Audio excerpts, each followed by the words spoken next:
വിശുദ്ധ ലൂക്കായുടെ സുവിശേഷം 24 അധ്യായം 1 മുതൽ 53 വരെയുള്ള വാക്യങ്ങൾ. അവർ തയ്യാറാക്കി വെച്ചിരുന്ന സുഗന്ധദ്രവ്യങ്ങളുമായി ആഴ്ചയുടെ ആദ്യ ദിവസം അതിരാവിലെ കല്ലറയുടെ അടുത്തേക്ക് പോയി. കല്ലറയിൽ നിന്ന് കല്ലൊരുക്കി മാറ്റി ഇരിക്കുന്നതായി അവർ കണ്ടു. അവർ അകത്തു കടന്നു നോക്കിയപ്പോൾ കർത്താവായ യേശുവിന്റെ ശരീരം കണ്ടില്ല. ഇതിനെക്കുറിച്ച് അമ്പരന്ന് നിൽക്കവേ രണ്ടുപേർ തിളങ്ങുന്ന വസ്ത്രങ്ങൾ ധരിച്ച് അവർക്ക് പ്രത്യക്ഷപ്പെട്ടു. അവർ ഭയപ്പെട്ട് മുഖം കുലിച്ചു. അപ്പോൾ അവർ അവരോട് പറഞ്ഞു, ജീവിച്ചിരിക്കുന്നവരെ നിങ്ങൾ മനുഷ്യരുടെ ഇടയിൽ അന്വേഷിക്കുന്നതെന്തിന്? അവർ ഇവിടെയില്ല, ഉയർപ്പിക്കപ്പെട്ടു.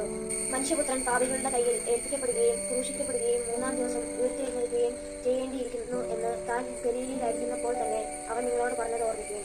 അപ്പോൾ അവർ അവന്റെ വാക്കുകൾ ഓർമ്മിച്ചു. കല്ലറയെങ്കിൽ നിന്ന് തിരിച്ചു വന്ന് അവർ ഇതെല്ലാം 11 പേരെയും മറ്റെല്ലാവരെയും അറിയിച്ചു. മഗ്ദലന മറിയവും യോവന്നായും യാക്കോബിന്റെ അമ്മയായ മറിയവും അവരോട് കൂടെ ഉണ്ടായിരുന്ന മറ്റു സ്ത്രീകളുമാണ് ഈ കാര്യങ്ങൾ അപ്പോസ്തലന്മാരോട് പറഞ്ഞത്. അവർക്കാകട്ടെ ഈ വാക്കുകൾ കെട്ടുകഥ പോലെയേ തോന്നിയുള്ളൂ. അവർ അവരെ വിശ്വസിച്ചില്ല. എന്നാൽ പത്രോസ് എഴുന്നേറ്റ് കല്ലറയെങ്കിലേക്ക് ഓടി. തുനിഞ്ഞ് അകത്തേക്ക് നോക്കിയപ്പോൾ അവനെ പൊടിഞ്ഞിരുന്ന തുണികൾ തനിയെ കിടക്കുന്നത് കണ്ടു. സംഭവിച്ചതിനെ പറ്റി വിസ്മയിച്ചുകൊണ്ട് അവൻ തിരിച്ചുപോയി. ആ ദിവസം തന്നെ അവരിൽ 2 പേർ ജെറുസലേമിൽ നിന്ന് ഏകദേശം 60 സ്താദിയോൻ അകലെയുള്ള എമ്മാവൂസ് ഗ്രാമത്തിലേക്ക് പോവുകയായിരുന്നു. ഈ സംഭവങ്ങളെക്കുറിച്ചെല്ലാം അവർ സംസാരിച്ചുകൊണ്ടിരുന്നു. അവർ സംസാരിക്കുകയും വാദിക്കുകയും ചെയ്തുകൊണ്ടു പോകുമ്പോൾ യേശു അടുത്തെത്തി അവരോടൊപ്പം യാത്ര ചെയ്തു. എന്നാൽ അവനെ തിരിച്ചറിയാൻ കഴിയാത്ത വിധം അവരുടെ കണ്ണുകൾ മൂടപ്പെട്ടിരുന്നു. അവൻ അവരോട് ചോദിച്ചു, എന്തിനെക്കുറിച്ചാണ് നിങ്ങൾ സംസാരിക്കുന്നത്? അവർ മ്ലാനവദനായി നിന്നു. അവരിൽ ക്ലയോപ്പാസ് എന്ന പേരായവൻ അവനോട് ചോദിച്ചു, ഈ ദിവസങ്ങളിൽ ജെറുസലേമിൽ നടന്ന സംഭവമൊന്നും അറിയാത്ത അപരിചിതനാണോ നീ? അവൻ ചോദിച്ചു, ഏത് കാര്യങ്ങൾ? അവർ പറഞ്ഞു, നസറായനായ യേശുവിനെ കുറിച്ച് തന്നെ. അവൻ ദൈവത്തിന്റെയും മനുഷ്യരുടെയും മുമ്പിൽ വാക്കിലും പ്രവൃത്തിയിലും ശക്തനായ പ്രവാചകനായിരുന്നു. ഞങ്ങളുടെ പുരോഹിത പ്രമുഖന്മാരും നേതാക്കളും അവനെ മരണവിധിക്ക് ഏൽപ്പിച്ചു കൊടുക്കുകയും ക്രൂശിക്കുകയും ചെയ്തു. ഇസ്രായേലിനെ മോചിപ്പിക്കാനുള്ളവൻ ഇവനാണ് എന്ന് ഞങ്ങൾ പ്രതീക്ഷിച്ചിരുന്നു. ഇതൊക്കെ സംഭവിച്ചിട്ട് ഇത് 3-ാം ദിവസമാണ്. ഞങ്ങളുടെ കൂട്ടത്തിലുള്ള ചില സ്ത്രീകൾ ഞങ്ങളെ വിസ്മയിപ്പിച്ചു. ഇന്ന് രാവിലെ അവർ കല്ലറയെങ്കിൽ പോയിരുന്നു.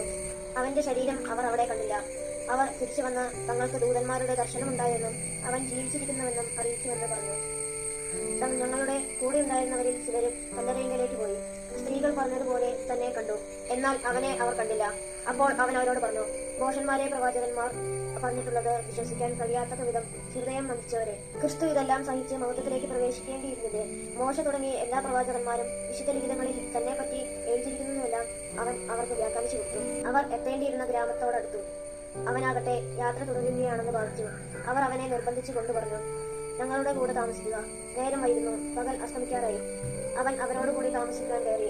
അവരോടൊപ്പം ഭക്ഷണത്തിനിരുന്നപ്പോൾ അവൻ അപ്പം എടുത്ത് ആശീർവദിച്ച് മുറിച്ച് അവർക്ക് കൊടുത്തു. അപ്പോൾ അവരുടെ കണ്ണുകൾ തുറക്കപ്പെട്ടു. അവർ അവനെ തിരിച്ചറിഞ്ഞു. പക്ഷേ അവൻ അവരുടെ മുമ്പിൽ നിന്ന് അപ്രത്യക്ഷനായി. അവർ പരസ്പരം പറഞ്ഞു, വഴിയിൽ വെച്ച് അവൻ വിശുദ്ധ ലിഖിതം വിശദീകരിച്ച് നമ്മളോട് സംസാരിച്ചപ്പോൾ നമ്മുടെ ഹൃദയം ജ്വലിച്ചിരുന്നില്ലേ?